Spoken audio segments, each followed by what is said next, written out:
Yeah, You totally. go to the bar all But bad. see, at Maryland's, it had already started. It had started in high school because at the high school dances, when everybody was dancing on the floor, and all the straight girls wanted me. I'm like, bitch, I'm gay. I was at that club last night. I was at that club last night.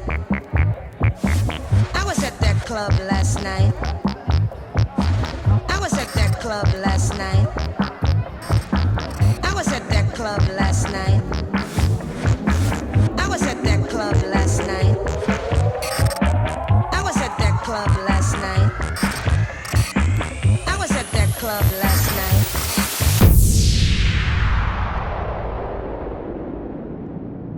We're going to talk about the underground party scene that is sweeping Southern California, a phenomenon attracting thousands of teenagers, and many times are illegal.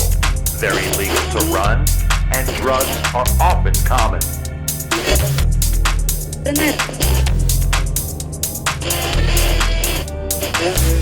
The 50s brought us rock and roll, of course. In the 70s, it was something called disco. And now there's a new trend called the beat. And it's sweeping the teenage music front. The 90s, our culture was changing. The 1990s, it meant discovery. Looks like a lot of very, very young individuals. Pills?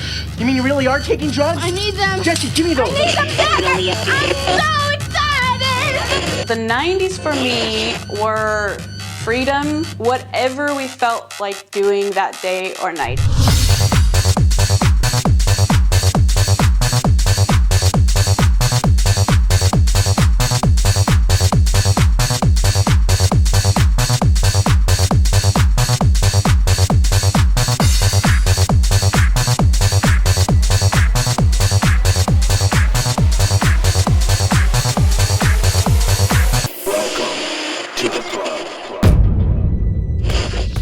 The difference between the drug use between the raves and the clubs was we were having the ecstasy, the acid, the shrooms. Especially in the 90s, it was saturated. Like, it's one thing to go out and do what you're gonna do and dance and have a good time.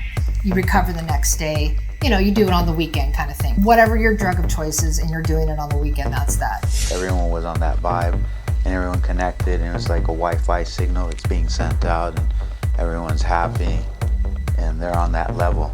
Your body feels it. It was like those kids on ecstasy next to the speaker feeling those vibrations. We would use drugs to stay awake. So that's what we did when we got there. We got out of the car and we went on a hunt for the drugs we needed so we could dance on the go-go box all night. That was our goal. That was a lot of people's goals, was to party as hard as we could for as late as we could.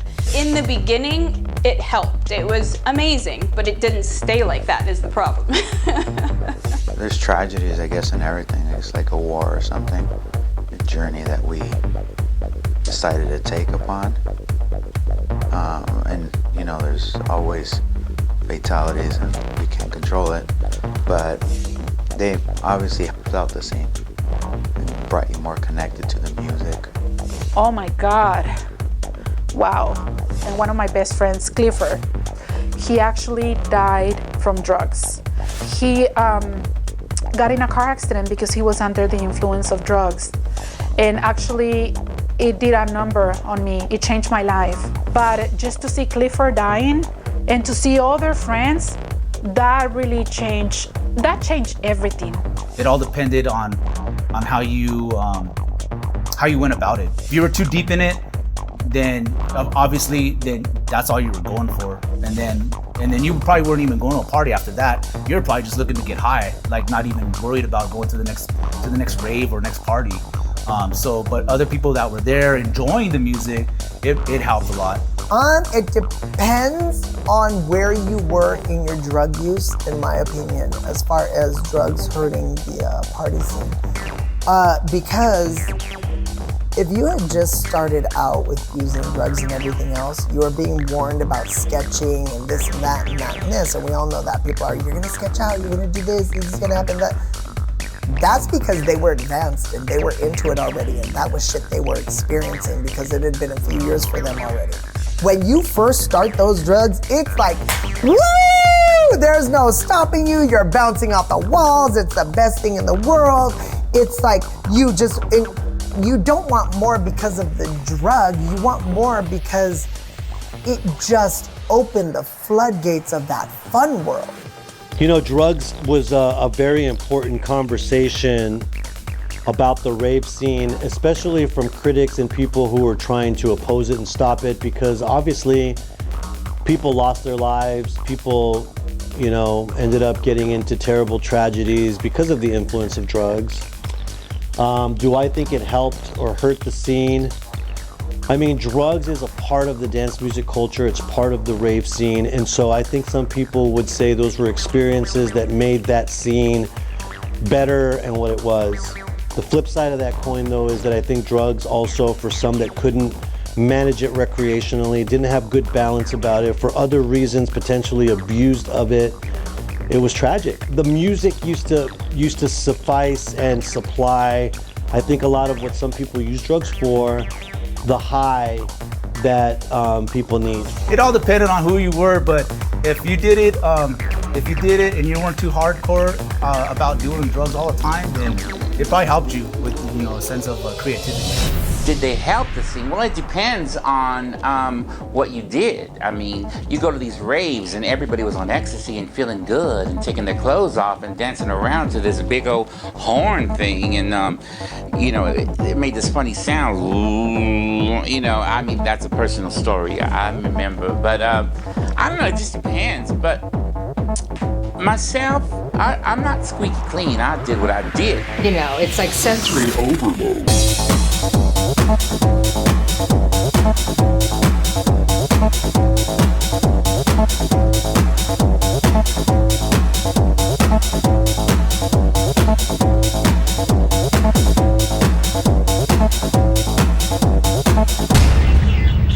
The culture and the scene in the mid-90s was just amazing. I mean, you had all walks of life. Brown, black, white, Asian, you name it. Everybody was just out to have a good time. I mean, the clubs were just packed. Music was just incredible. That was the biggest thing about our night, was what we would wear. So we would go shopping either on Melrose, we would go to the thrift shops even, and find cool things for like $2 and $3 and just make the coolest outfit.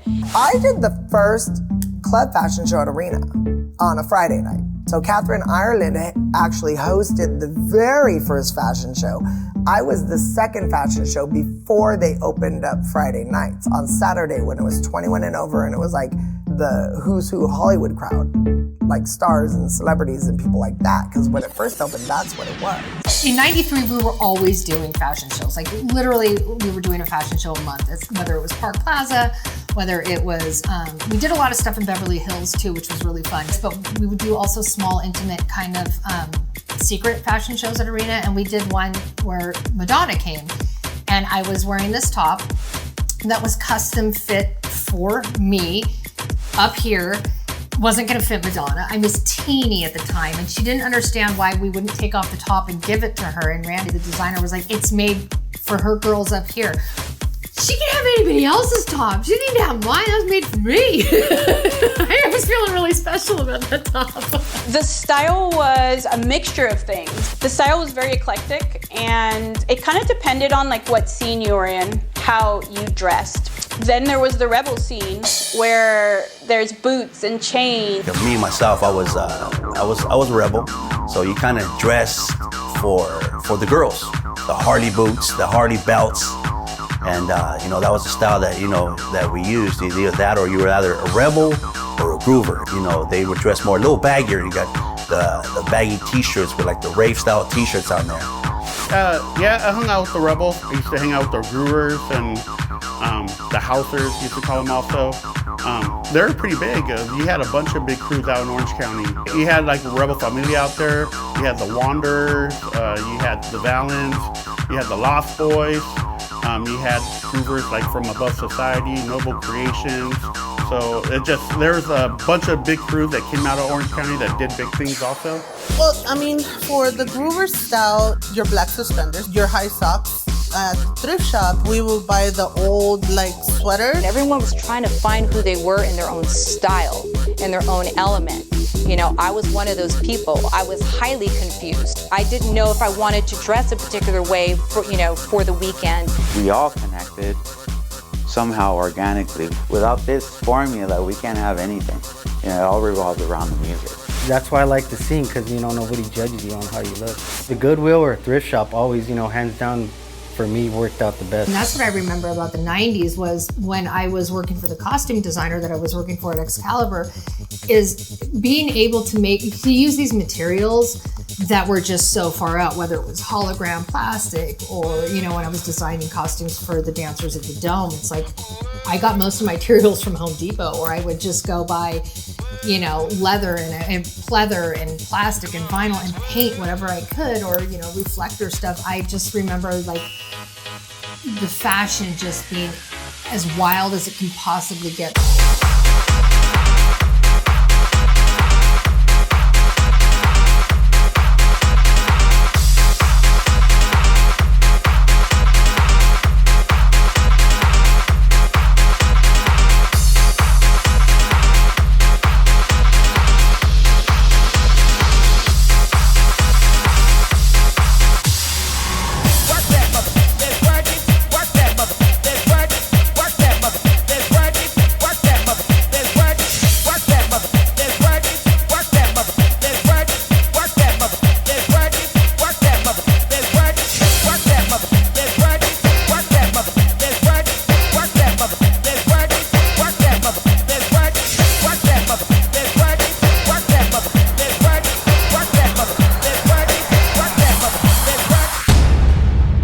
Excalibur dancers were a huge part of the Dome. Jamie, Corinne, Claudia, Excalibur dancers. We did things there with go-go dancing we have never seen before. We put them in glass or clear plastic balls up in the ceiling. And Jamie, it didn't matter if you were gay or straight. Everybody loved Jamie. Tell me about being cutting edge. I mean, this was a creative group of young people that just knew how to decorate the stage with their presence and their outfits and their dances. And, you know, Corinne, my gosh, to this day, Corinne and I are still friends. I married Corinne to her husband. I actually married them, and it's a beautiful story. But Corinne is my sister. I love her. Her and Claudia and Jamie and just that whole crew, and how they would rally around each other to just be creative and go downstairs of the Dome in that little dungeon area and just like, all right, try this and put on this and put on that. And like every hour during their sets, they'd come out and it was a different, you know, outfit. And then they'd take their break and then come back out and it was a different, and it just kept this momentum and this continuity about a night that was being intentionally programmed, man. It was like, there was a lot of creative juices flowing around in that place. The Excalibur dancers were a unit of their own. I mean, they did something, I would say, that wasn't being done back then. Like, now you could go to Vegas or you could go to a club and everything is, there's people flying in the air, there's people, you know, hanging above you and balls and dancing, and that was, at least that I knew of back then in LA, that was kind of the first of that, where they went above and beyond. They would do costumes and they really put everything into entertaining people at the club. And I don't remember seeing that. I remember seeing two females and a male climbing on top of these boxes. I remember the way they were dressed. They were dressed like, kind of like, what would you call it, S&M style, you know? And they got up. But they were, you know, it wasn't just regular people, you could tell, because they were like uniformed, you know, in S&M style clothing. I was like, what the heck? And they started dancing. And oh my God, fell in love with the dance. Jamie, Claudia, Corinne, and I know their names because somewhere down the line, you know, we became friends. But I remember seeing them and I was like, oh my God, this is next level. Amazing. And I loved it. I was a makeup artist, and I had met the designers at Excalibur on a film I was working on. It was a film that Shabadoo had directed about the rave scene. It was actually called Rave, Dancing to a Different Beat. And I was doing makeup on it. It was one of the first films I had worked on. And I started doing makeup for all of the Excalibur fashion shows. And then we had gotten the contract with the Dome to provide the wardrobe and to provide dancers. So that's kind of how I had transitioned. But I had never gone to Florentine Gardens, had never been there. Like I said, I was a raver girl, never been there. In order to fit in for the Dome, I dyed my hair dark, wore the long dark extensions. You know, I had to kind of fit in more with the crowd there, the Latin crowd. But yeah, I had never been there before, and it was a really large crowd for me to dance in front of. I was terrified. You know, you get up on that go-go booth and it's like you don't think about anything. You don't see anybody in the crowd. And when the music goes on, it's fine. You know, everything, all the fears just fade. The Excalibur dancers. But in particular, Claudia. You know, her look, her style, her fashion, like she lived it.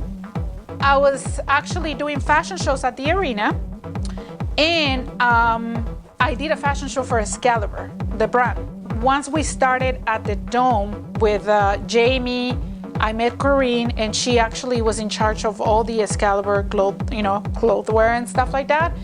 And we became this amazing group. It was a visual demonstration of acceptance for feeling what you were hearing through the DJs, and they provided the art of, in other words, they explained it without having to sing to you. They just performed for you. And, you know, that was such an important part of the element for dance music during that time in the 90s. You know, you couldn't wait till you saw Jamie and Claudia and Corinne and their outfits, you know. And for me, I mean, I felt like, wow, I graduated when I actually wore, and I'll show you guys, I have the picture of, and at the time I didn't really have like boobs at the time, but it was like the Excalibur white top that I had, and because I was working at the Dome, I had, you know, my headset and walkie-talkie stuff going on. Don't ask me what I was, I know I was working at the club, probably doing 5 different things, because that's what we all did. We were part of that growth. But man, when I had that Excalibur like top on, I felt vulnerable, but I finally felt like I found my power. And that to me was really important. I felt powerful. And I can only imagine what they were feeling when they were performing.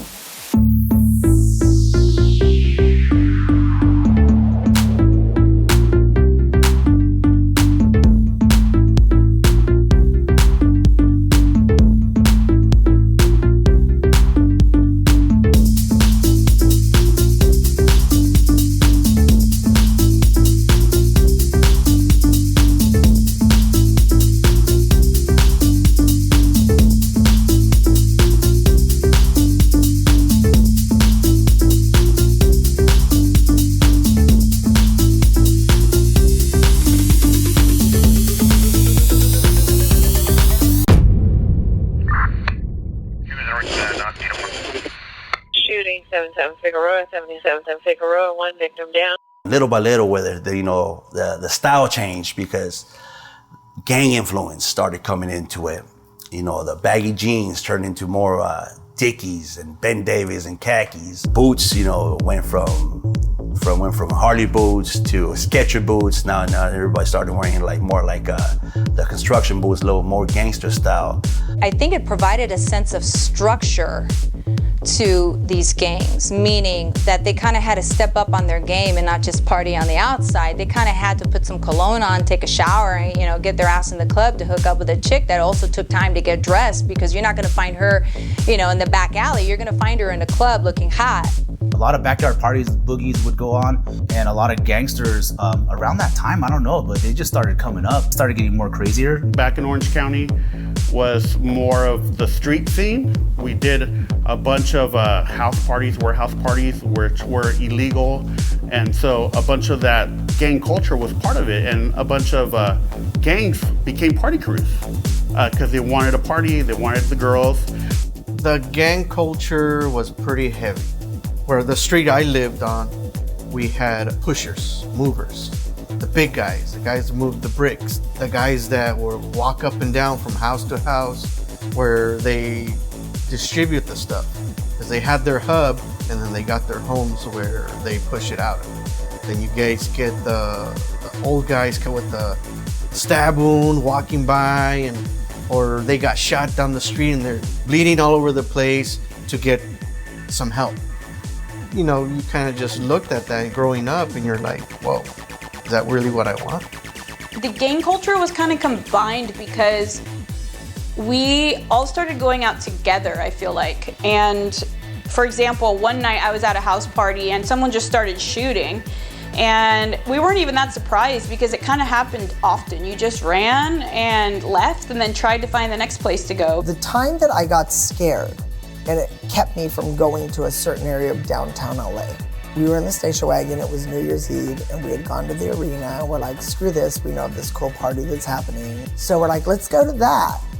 Well, we got our information confused. We went to the party. It was like 5 minutes before New Year's Eve, so we found parking luckily right in front of the venue, but they had the front doors closed and the windows shades shut down and everything, and we were wondering why it looked like nothing was going on. So we heard the music, we heard the crowd. You just couldn't see anything. They had all the windows like completely closed in this venue. And as we're getting out of the car, we noticed there's a gang across the street of cholos. Little guys, they looked like they were building the temples, like straight from Mayan town. Like they were small, girl, like the masa right there. Like they were gonna sacrifice some bitches.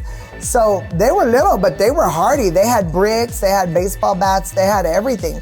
We were walking up to the door and that's when we noticed them. We're like, the Mayans are running towards us. So I'm like, get back to the fucking car. So we run and we get back in the car because you could see the bats and the bricks and everything. And I'm trying to start the car and I forgot this car has trouble starting right now. The starter's bad. It's like, the next thing you know, you hear, pow, one of them had thrown the brick at the driver's side, shattered the glass all over me and it went into the back seat. And luckily I got the car started and there was enough room for me just to turn the wheel and pull out and boom, I went right through them. If they didn't jump out of the way, I may have laid a couple out, I didn't care. So we went up to Western, there was a Denny's or something, I believe on Western. And we went up there and we pulled in the parking lot and we cleaned the glass out and everything else. And we're like, screw it, let's go back to the arena. Chaos, motherfucker! Chaos!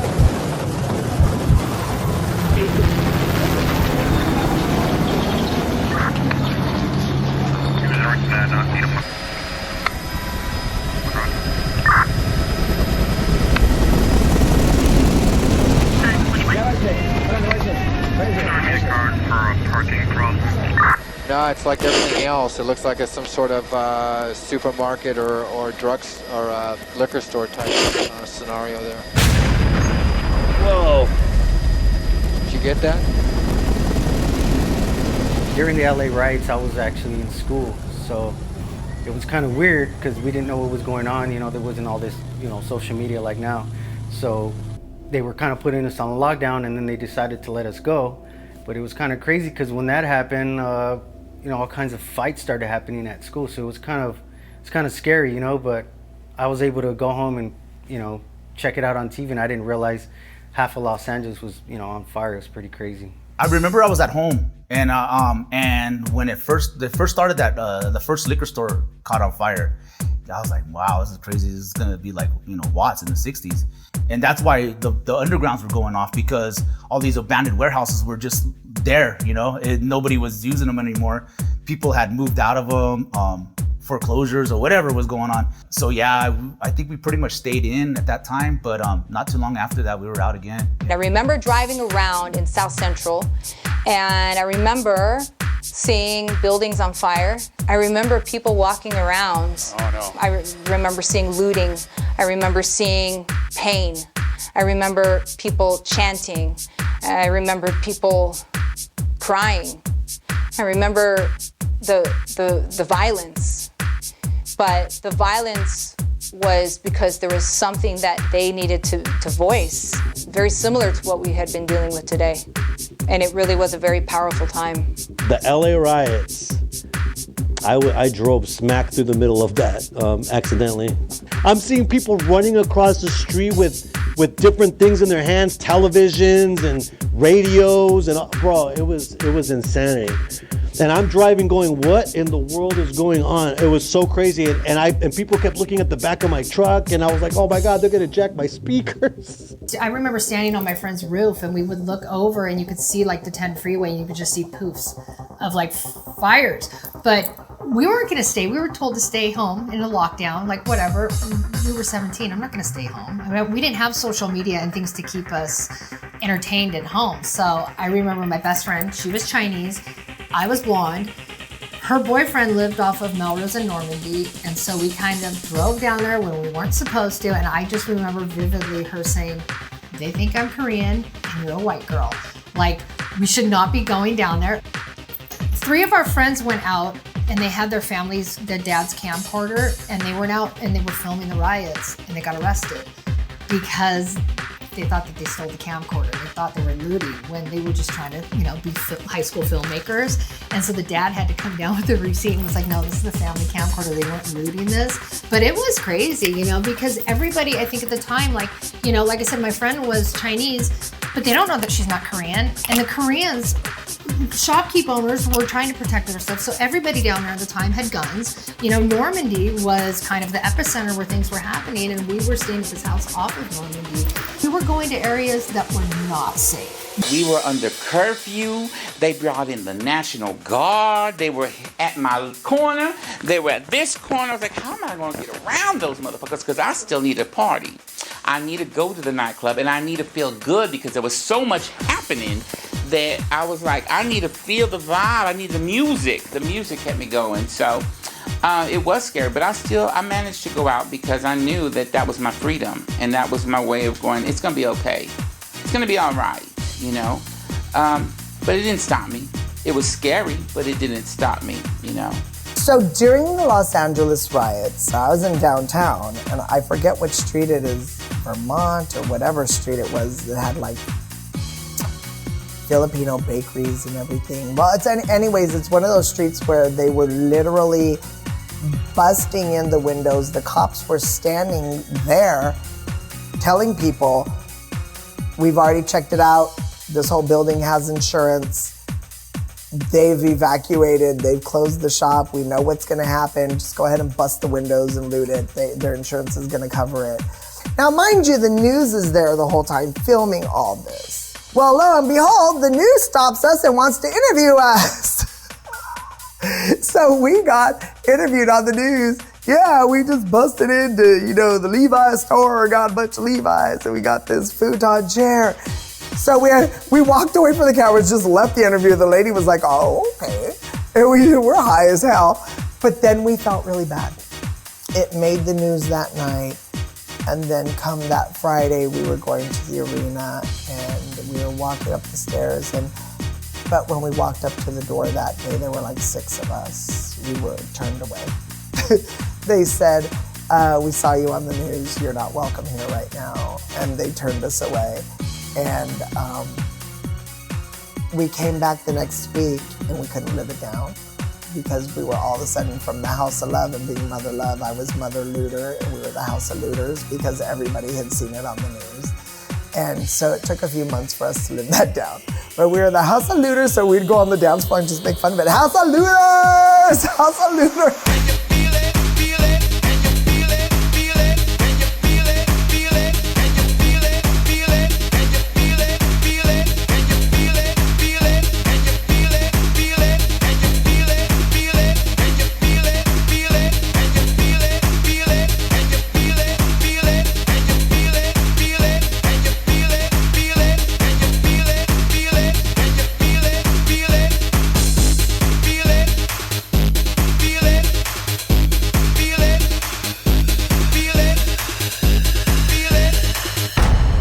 When I first went out, I had never been in that diverse of a setting. And there, like you just said, it was Latino, it was blacks, we were all kind of combined together. And the style was influenced by that. I remember the Latinos brought the whole rebel scene. Like, that was huge. It was such a crazy time because it was like this convergence of a certain style of music that was getting its fair share for people to listen to, get more excited about, more places to go to. I mean, for a long time in the very early 90s, late 80s, there was a lot of house party stuff and things like that, and it was still more like the freestyle things that were going on. But as major radio stations like Power 106 and others began to explore a little bit with dance music, it started really appealing to more of the masses in the entire city. But Northeast LA already had the bug. I mean, we were already doing a lot of stuff. The mid-90s, it was life, energy, fashion, an explosion of happiness. That's what the 90s meant to me. It was life. Oh gosh, the mid-90s meant to me freedom. You know, I was so young then, I just wanted to get out of my parents' house and dance and feel good, you know. The mid-90s were, like I said, freedom. I love the 90s. I think it formed and shaped me into who I am today. It gave me street smarts, connections, networking. Well, the 90s meant everything to me, music-wise. You know, life was good, not a worry in the world, just partying, having fun, and enjoying life. People got together, we listened to the music, the fashion back then, you know, the people. Just in general, what I took out of it is just loving the music and loving each other and respecting each other for who you are. Not what you have, materialistic, not where you came from. I don't know if everybody feels this way about their own era. It just, to me, it just felt different. You look now, everybody kind of dresses the same. You know, they listen to the same music. Back then, you know, you had different pockets of different types of people. You had the groovers, you had the rebels, you had the cholos, you know, you had, as always, you had the jocks. It's just, everybody seemed to have their own individualism, and they showed it. It was 100% like wildfire.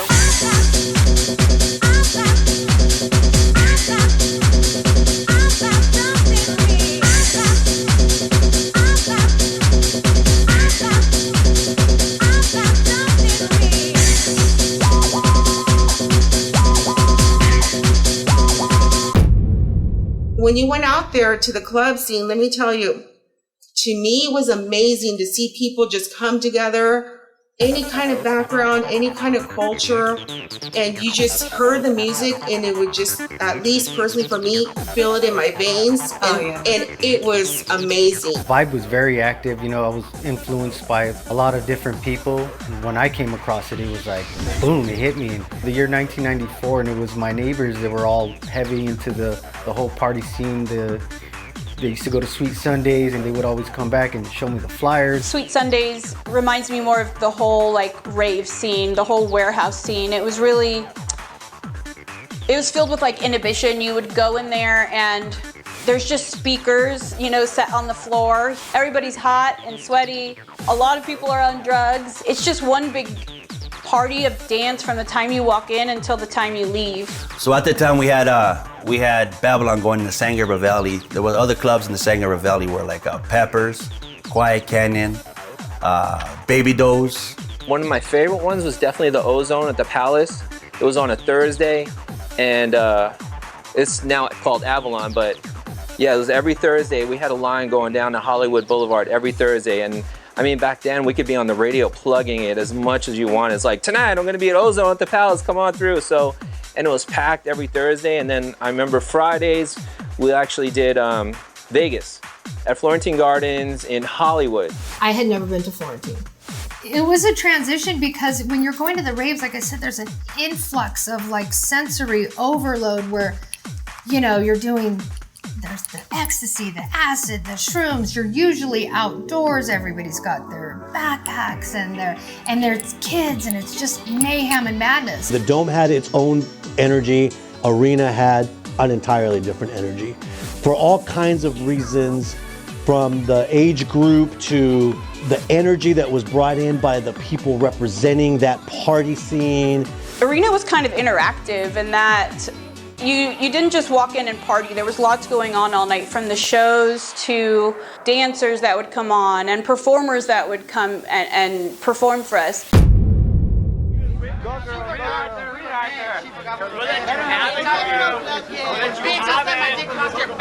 That's why that bitch paid $20 to get in. And we got it for Oh, yeah! You go, girl. She forgot we were all men, honey. We'll fuck her up anytime.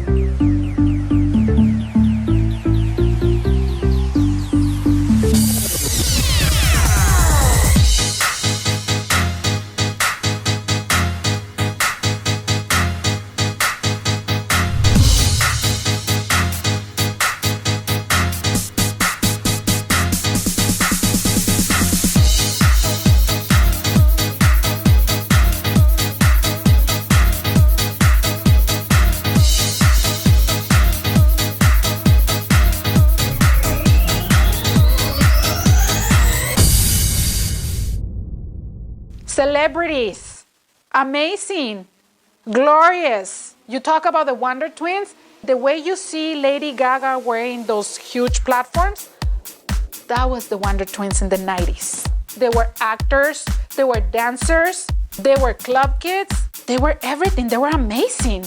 They went there. In other words, the male energy and the female energy were joined so perfectly well because there was such a dominance in who they were. And you couldn't wait to see what they were gonna do the following week. They had the element of surprise. They brought that element of respect for drag. They were the fabulous Wonder Twins. I remember they were walking, and it was it wasn't just them. They were walking with like 7, 8, 9, what we call club kids, you know? And you can see them coming 100 yards away. I mean, totally stood out. You can see them coming from the parking lot. And you're like, oh my God, here they come. There it is, the show is here.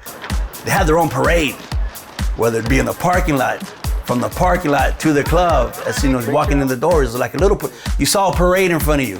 And it was amazing to see. When you would see the club kids coming down the stairs, everybody just got out of the way and went, they're here. And they would come in every week and they would do their fashion shows and they would strut and they would work and they would be like, yes, bitch. I'm about to put you all in the train.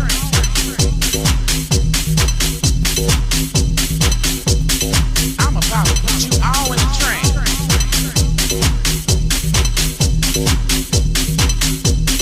I'm about to put you all in the train.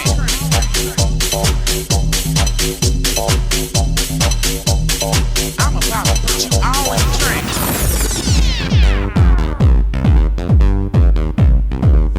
Arena was more about going in there and partying as hard as we could.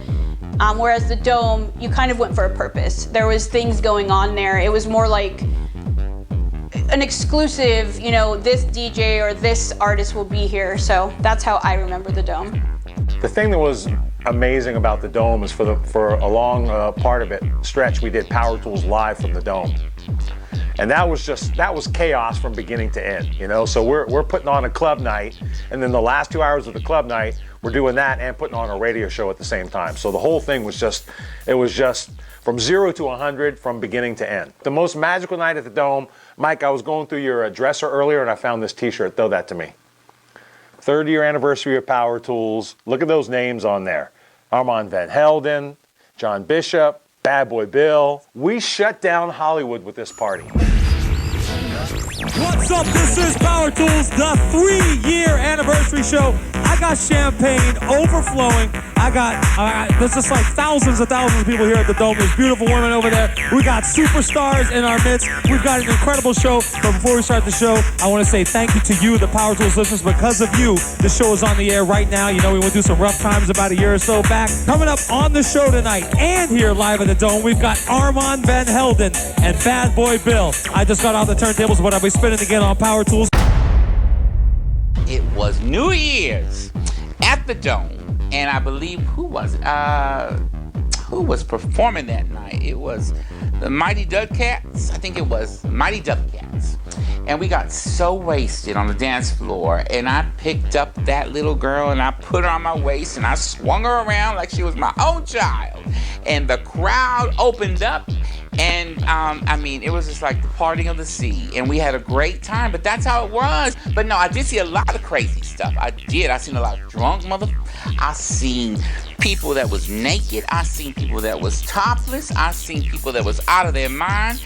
You can hear the music outside. It's just bumping, right? You know it's good. The line of people, you already know there's a ton of people waiting to get in there. You see the cages and the lights and the girls dancing, the guys dancing, everything in the cages, the go-go dancers. Sections of like where people were battling and stuff. And you see like a circle here, a circle there, just seeing the people just going off and having a good time. The Dome was an amazing venue at Florentine Gardens that became a promotion event of dance music that really, I think, put a staple in the LA dance music scene for sure.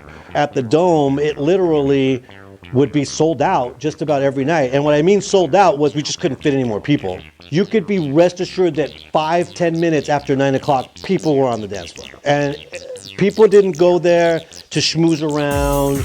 You know, it wasn't like bottle service like it is now, and this whole idea of VIP. It was literally people just wanted to come and let off energy, and the music was what it's all about, and they just wanted to dance. You know, we're from San Diego, so the scene in LA is a little bit different.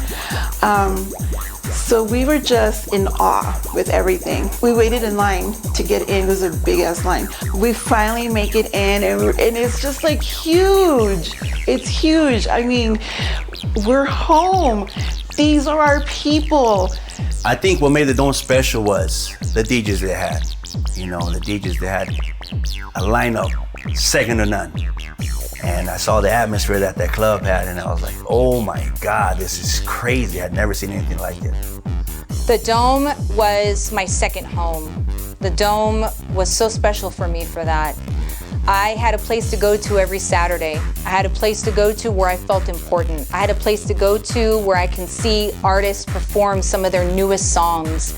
I had a place to go to be erotic. I had a place to go to express myself, to be with my friends. It was a weekly conference and with a community of people that all were looking for something more. And it was exciting, and we saw performances, and we were part of that element that was just, you just rose. There were songs that you just sang along to, and you were with the community of people dancing to the same beat, and you're singing the same song.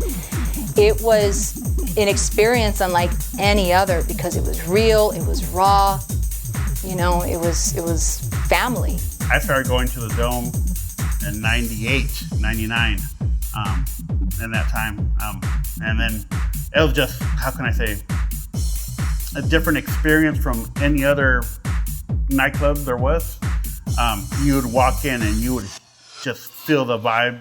To get into the Dome and just on a regular night when no artists were performing was just ridiculous. If I wasn't, walked in and walked into the back door or whatnot or down the steps, I don't know if I could wait in line because, the wait was, sometimes an hour and a half. I got an opportunity to DJ there for the anniversary, which is incredible. It was dope to be part of these big, incredible clubs and have actual residencies at these clubs. I remember playing at the Dome a couple times.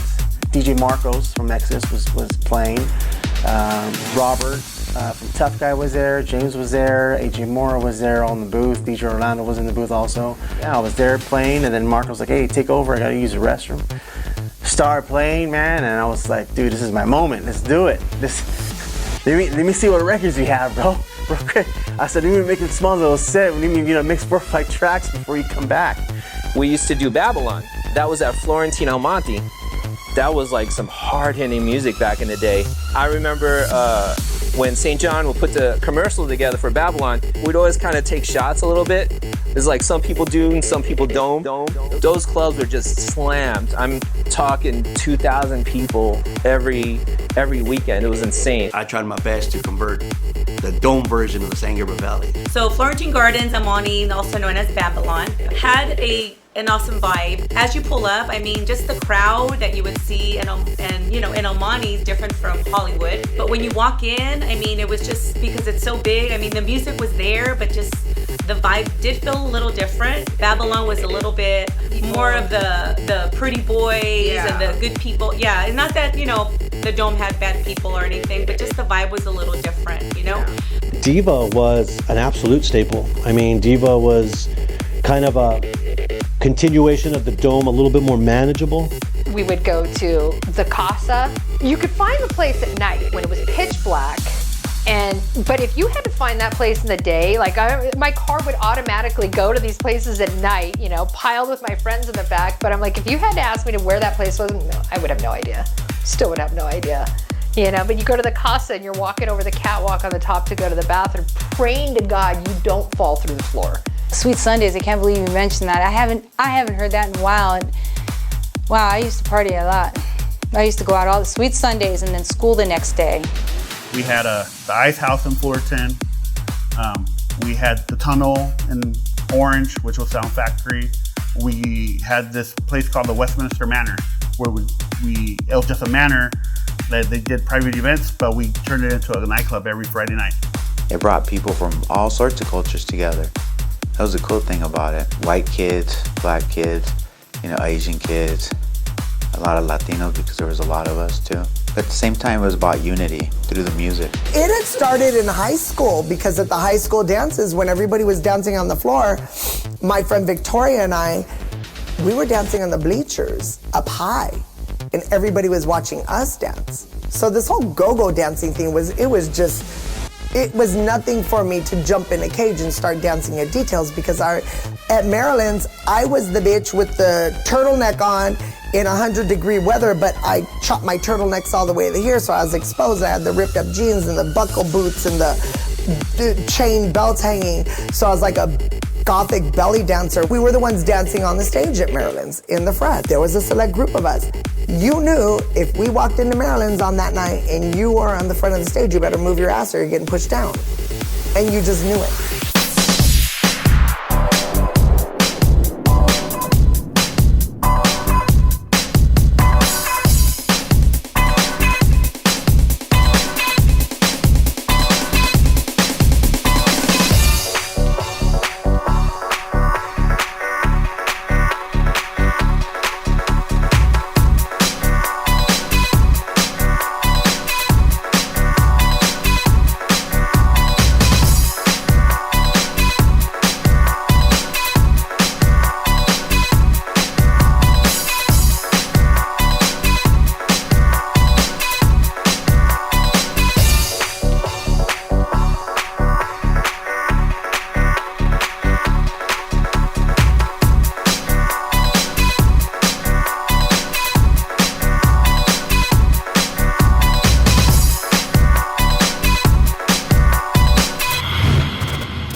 Walking in there, seeing the TVs kind of flash out. They had some TVs there going in, and then it kind of breaks off to the two sides.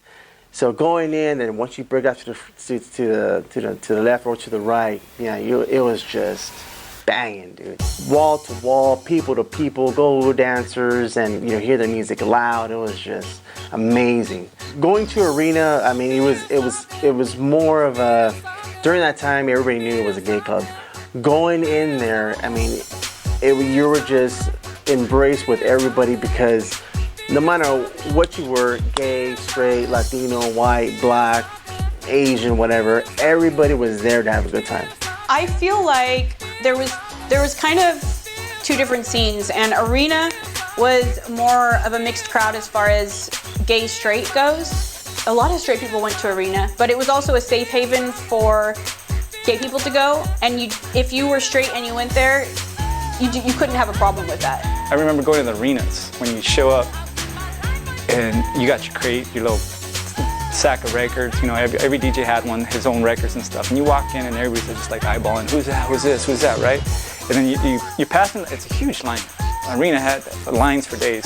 And you're just going, you see all these girls, they were wearing lingerie or, they weren't wearing anything. They were just out there almost naked. You could see everything. It just had nothing to cover them. I was like, what is going on in this place, And the more you showed, I guess, the better the costume was, or the better you dressed. That was pretty shocking to me, to see just lines and lines of people just not wearing underwear pretty much to get into a club. You know, all my friends were talking about the arena, so I was like, wow, let's check it out. And we finally, you know, got to go to the arena, and I was like amazed, just like I was with the raves, like the whole scene, how everything was. Everybody was, you know, cool, you know, partying, you know, till 3, 4 in the morning. So yeah, it was, you know, that was my first club. And then we just discovered, you know, the arena. And so that's why we went out there, because we felt at home, you know, nobody judged us, and it was the place to be. The all-age clubs came out. So Sound Factory and, you know, Carnival and all that. That was great. We don't have that in Orange County. We didn't have, you know, the big parties. So we had to come to LA and experience it. I never knew about the party thing in LA until my cousin actually took me to the arena. I fell in love with the arena. It was a different culture, a different vibe. I mean, first time I ever saw a cholo and a cholo make out, you know, club kids. It's something that you never experienced. And, you know what I mean? Being like 13 years old, you're like, what is going on? So, yeah, it was just an experience that I never forgot. And then from that Friday on, I started going to the arena every Friday. When Irene showed up into the podium of the DJ booth, I don't think anybody in that moment in time would understand how that feels. The energy that that woman would give to us. And then that energy that you got is because it's unexplainable. That epic moment in arena.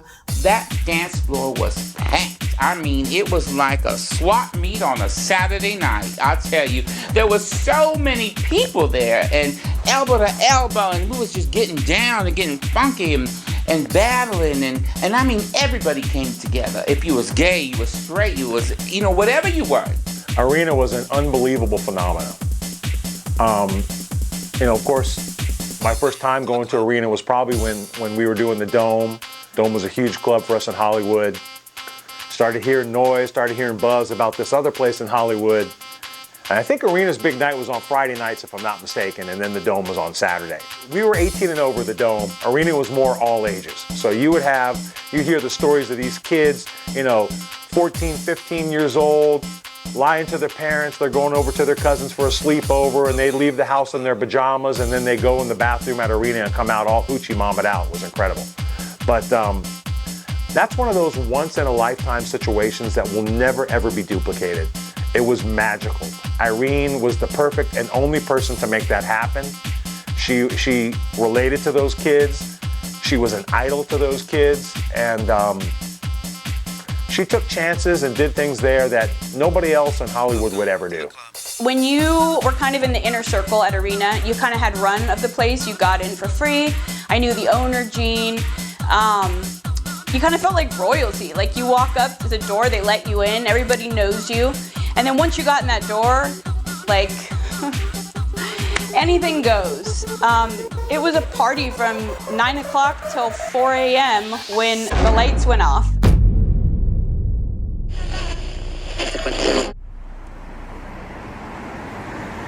As the most iconic nightclub in all of Hollywood, the world famous Arena. Rest in peace, and thank you for the memories.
I looking?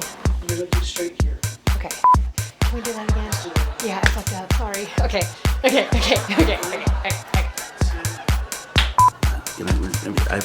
On the way up here, I wrote a list of the clubs that were out there. You know, I don't know what you were gonna ask on the way when I caught some traffic. I started writing a couple of things. What if he asked about this? Do what you want. I spit. If I wanted to go up to her and grind her on her butt and spank her, nobody's gonna tell me anything. So you want me to say my crews? All three? No, say one. Just one? Yeah. Which one? Woo! My goodness. La da dee la la la la la la la la la. Before you answer that, what's inside of your hat? There's a bug. Oh, shit. You know who brought that in? You. You brought it in fucking Team Valley. I know how you are. Alright.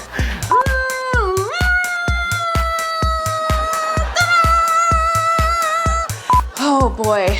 I cut a cast off my leg to make it to arena one night.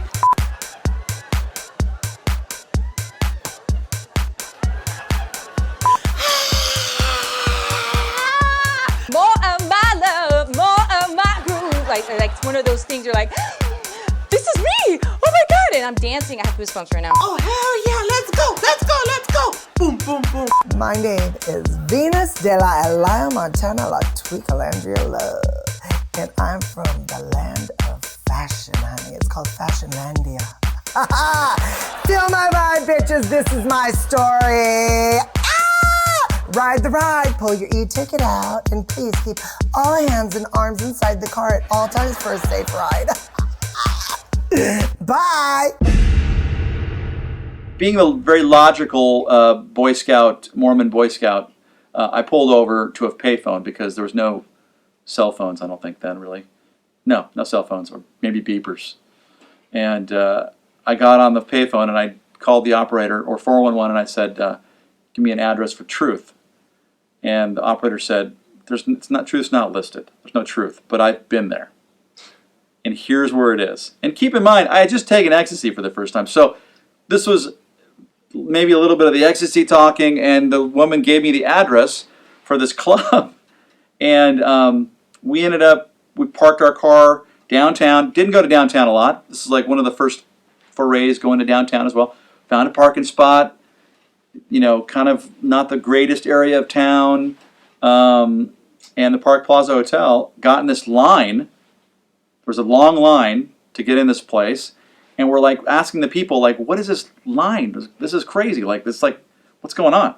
Well, this is Truth. You know, it's like, wow. And you feel like special, like you've just found something nobody else has ever found. And so it's $20. $20? Oh my God!